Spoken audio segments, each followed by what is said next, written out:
Hallelujah ස්වාමින් වහන්සේ අද දවස මේ වචනය තුළින් ඔබව ආශිර්වාදමත් කරන සේක්වා.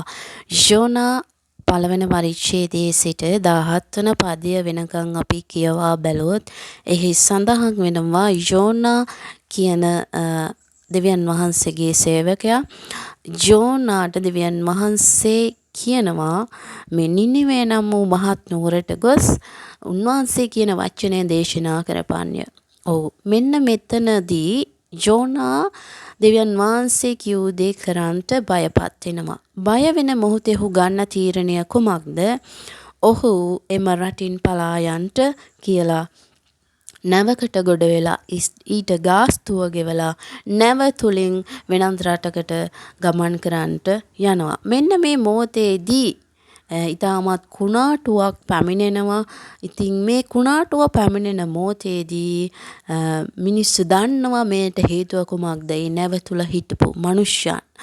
එවිට මේ යෝනා කියනවා ඔහු අරගෙන මුහුදේ දාන්න කියලා. ඔව්. ඒ මොහොතේ මිනිසුන් ඔහු අරගෙන මුහුදට දාන මොහොතේදී ඔහුව ගිලගන්න මත්ස්‍යයෙකු එවනවා දෙවියන් වහන්සේ විසින්. හලෙලූයා. යෝනට මේ කරදරය එහෙම නැත්නම් මේ කුණාටුවට මුහුණ දෙන්න සිදුුනේ කුමක් නිසාද? දෙවියන් වහන්සේ කියූ දේ නොකොට ඒ තුලින් පලා යන්නට මගහැර යන්න ගියපු නිසා. ඒ විතරක් නොවේ. ඔහු බය වුණා උන්වහන්සේ කියූ දේ කරන්න. එසේනම් මේ තුලින් අද මම ඔබට කියන්න උත්සාහ කරන්නේ කුමක්ද? අද දෙවියන් වහන්සේගේ වචනය ඔබටත් කතා කරලා ඇති. ඔබ සේවය කරන ස්ථානයේ සිස්ටර් කෙනෙක් ඉන්න පුළුවන්. ඔබගේ දේවදාසයා තුලින් වෙන්න පුළුවන්.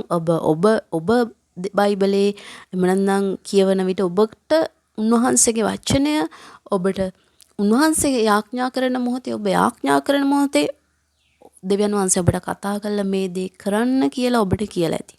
හැබැයි ඔබ උන්වහන්සේගේ හඬට අහුම්කන් නොදී ඔබගේ දේව දාසයා දාසියට ඔබගේ සභාවට ඔබ අහුම්කන් නොදී ඔබට හිතුණු මාර්ගයේ ගමන් කරලා ඔබට හිතුණු දේ කරන්නට යන්නට ඇති.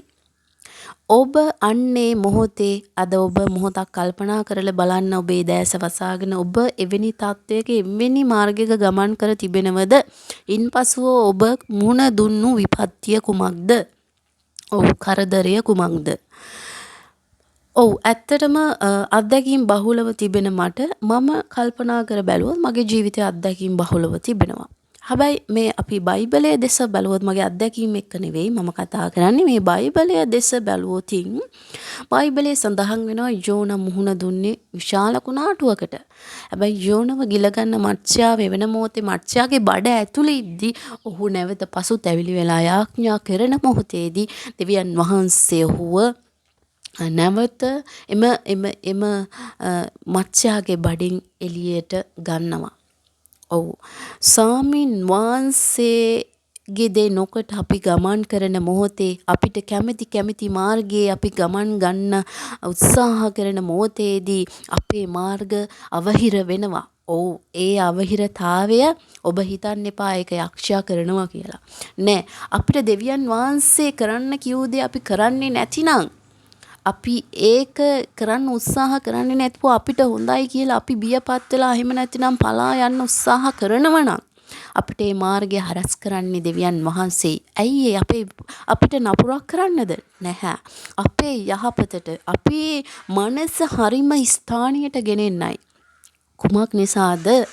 අපි නියම තැනට ආවේ නැතිනම් අපි ඒ අමාරු කම මැදින් ගියේ නැතිනම් අපිට බෑ ඉදිරි ගමන් කරන්න. ඉදිරි අඩිය තියන්න. අපි අඩියක් පිටිපස්සට ගත්තොත් අපි නැවත පිටිපස්සටමයි ගමන් කරන්නේ.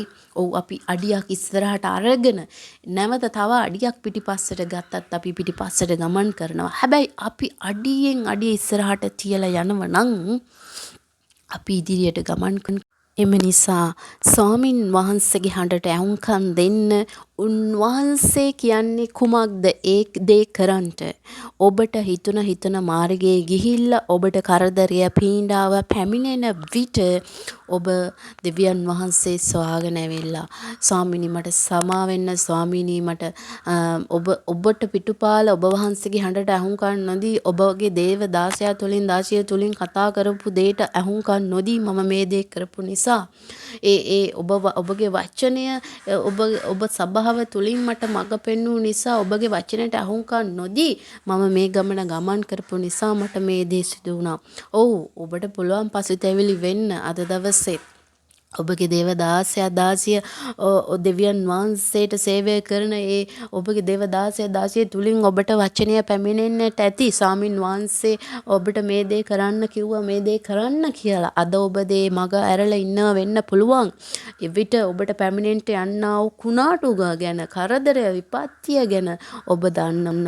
ඔබ මේ දේ ඔබට මේ දේ කියලා මම බය කරන්න ඔබ උත්සාහ කරනව නෙවෙයි. හැබැයි ඔබ දැනගන්න අවශ්‍යයි දෙවියන් වහන්සේගේ වචනයට අකීකුරු වුණාම උන්වහන්සේගේ හඬට අකීකුරු වෙලා අපිට කැමති මාර්ගයේ ගියාම අපිට සිදු වෙන්න යන දේ. උන්වහන්සේ අපිට යමක් කියනව නම් ඔව් අපිට ඒක බයක් දැනෙනව නම් කරන්න අපි නැවත යාඥා කළ යුතුයි. උන්වහන්සේත් ඒක බෙදාගත යුතුයි. හැබැයි දෙවියන් වහන්සේ තුල අපි එම උන්වහන්සේට පිටුපාලා ගමනක් යනව නම් අපි නැවත පසුතැවිලා හැරි ඇවිත් උන්වහන්සේට යාඥා කළ යුතුයි. ඔව් දෙවියන් වහන්සේ තුල අද ඔබත් එවැනි තත්වයක ඉන්නවනම් යාඥා කරන්න මේ මොහොතේ දන ගහලා ස්වාමින් වහන්සේ අද දවසේ ඔබව ආශිර්වාදමත් කරන්ට යනවා. ආමේන්. හලෙලූයා. සර්ව බලධාරී ජීවමාන දෙවි පියාණන් වහන්සේ ඔබ වහන්සේගේ හස්තයට ඔබ වහන්සේගේ මේ වචනය අසන්නා වූ සෑම දරුවෙක්ගේම ආත්ම ප්‍රාණ ශරීර බාර කරනවා. ස්වාමීනි ඔබ වහන්සේගේ වචනයට පිටුපාලා යම් කෙනෙක් සිටීද ඔහුට කැමති මාර්ගයේ ගොස් ඔහු ස්වාමිනී මේ වන විටත් කරදර පීඩා මැද්දේ ගමන් කරමින් සිටින්නේද ඔහු නැවත පසුතැවිලි වී ඔබ වහන්සේ වෙතට හැරී ඇවිත් යාඥාකට ඔබ වහන්සේ තුල ස්වාමීනි යාඥා කරන මොහොතේදී ඔහුට සමාවදී ඔබ වහන්සේ ඔහුව එම විපත්ති කරදර පීඩා තුලින් ගැලෙව්ව මැනව ඔබ වහන්සේ ඔහුව ආශිර්වාද කළ මැනව අත ගැසුව මැනව මේ අලංකාරමත් වූ දවසේ ඔබ වහන්සේ ඔහු සමග සිටිමින් ඔහුට පෙරටුවත් ඉදිරියනුත් ගමන් කළ මැනව හබා පියාණන් වහන්සේ සාමියු ගැලොම්කාර ජේසු ක්‍රිස්තුන් වහන්සේගේ නාමයෙන් ඔබ වහන්සේගේ හස්තයටම බාර කරනවා පියාණනි. ජේසු